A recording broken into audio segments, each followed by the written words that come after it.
Et d'abord, c'est sans doute la fin d'un parcours meurtrier. L'ouragan Irma vient d'être rétrogradé en catégorie 1. Ce n'est plus qu'une immense tempête. Mais Irma a semé la désolation sur son passage, notamment en Floride, déclarée en état de catastrophe naturelle. Voyez ces images commentées par Éric Destiné. Tous les jours, les mêmes images. Vent violent, inondations, dégâts. Ici, le sud de la Floride. 3 personnes y ont perdu la vie. Ces habitants des Keys ont été évacués. Ils n'ont pas encore quitté l'hôtel dans lequel ils sont abrités. Leur crainte, avoir peut-être tout perdu. Pour l'instant, quel est votre plus grand challenge selon vous? Maintenant, rentrer chez moi et voir que tout est détruit. Car nous vivons en mobile-home et on ne sait pas à quoi s'attendre.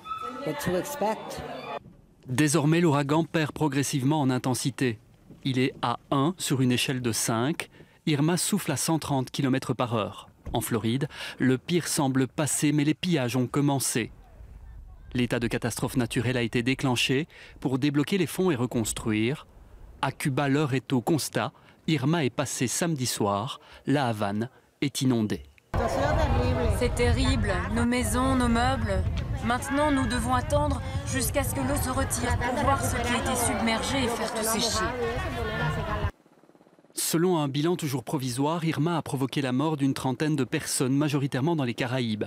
À Saint-Barthélemy et Saint-Martin tout d'abord, là-bas presque tous les bâtiments sont touchés.